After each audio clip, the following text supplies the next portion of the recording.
People on average spend 1/3 of their life working, and that's typically 90,000 hours. You see, you think you have to work more or earn more to work less, but then you end up having to pay more in taxes and you typically have more responsibilities. So here comes the issue where more money equals more problems.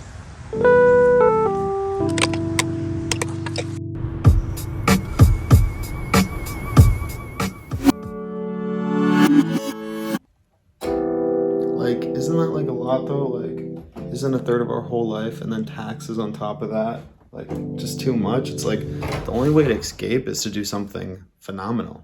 It's competitive out there. Yeah, you have to pay a lot in taxes, but everyone does. And cost of living and expenses just go up. Like, that's the thing. Like, in America, you can make a lot of money, but people don't talk about like how much it actually costs to live. So when I was going through my research, I was compiling a lot of different data, and I'm looking at different data sets, and there's a lot of different information for expenses across America, between food, transportation, insurance. But what I primarily looked at was cost of housing, because that's the most expensive. And you could see it drastically varies across the country, and you could see along the coastlines, it's real expensive. Sometimes in the middle of America, it's really cheap. So the states that are green and greener, the darkest green is the cheapest states to live in, where the red and the reddest is the most expensive places to live in. So you could use this as an index of maybe where you want to live for affordability, or if you're building a business, what market might be bigger. But like, you could work here and go to a third world country and like ball out.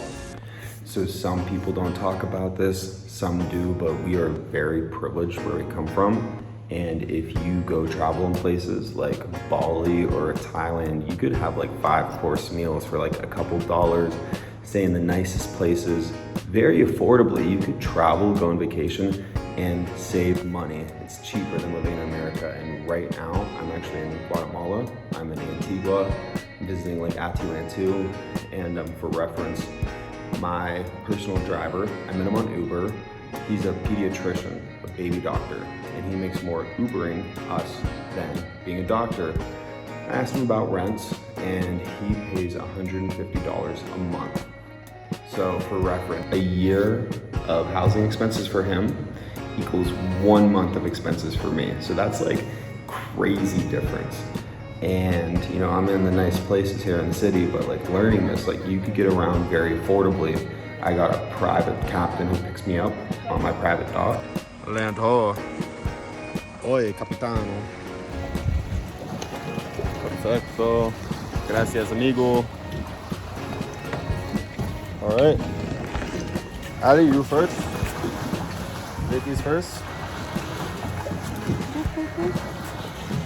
All aboard the Vic, man.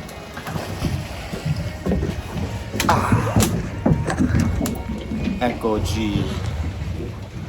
Eso. We could have a party, bro. Yeah, let's do it. Yo soy el capitano. Will take me to any city on the lake of Lake Atitlán for like $5 or $6. Now this would be a lot more in the US, but the dollar goes really far. But we have such high inflation, most people don't get to experience it. So just working a job in America and taking it to another country is crazy. Another reference point, so like minimum wage here is like 10, 15, 20 bucks a day. So you could have like a minimum wage job in America for 1 hour, and that would pay someone to work a full day in another country. So I also get virtual assistants in these third world countries because a lot of them are safe. A lot of them got great people. You just have to know where to look. So that's what this is about. But sometimes you might feel all over the place, and that's okay.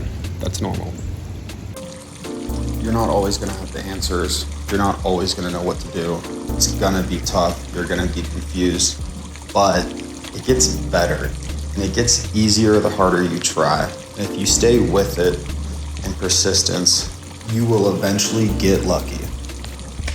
You see, luck is when preparation meets opportunity. And if you're constantly preparing yourself and seeking for opportunity, one day you'll find it, and one day you'll figure it out. It doesn't have to be right now.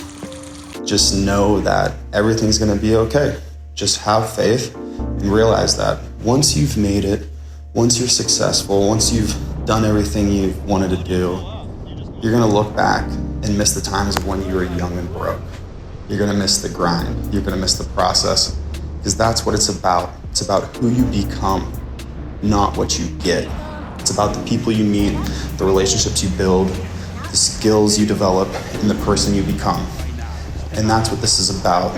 It's not about how to work the hardest, but it's about how to enjoy your life and get the most out of it. But to simplify it, there is a way out, and it's a lot easier than just trying to, tackle it as hard as you can. There's like strategy, and if you just try to like hit a golf ball as hard as you can with no technique, you're not going to get anywhere. So first thing, you need to like understand the system and how the systems work. See, it starts off as something small, but then when the seed is planted and you can see the opportunity, when the universe shines down those sails, you can really see what the world wants, rather than just like, how can I make the most money? Because everyone's out there saying and thinking, how could I make the most money, rather than what would be the best good I could do for the community around me, for the world, for my own heart and my own soul. What would make me feel the best? What would spread the most light, And that's what Vito's been teaching me. He's a light spreader, teacher, consultant, psychologist, and you gotta learn from the world around you, learn from the teachers you have. So if you guys like this, please comment, please subscribe, because they actually copyrighted us on using music and sound. So we had to create all of these sounds and music ourselves. So give it up to Zetmix. More sounds coming up. More sounds coming soon.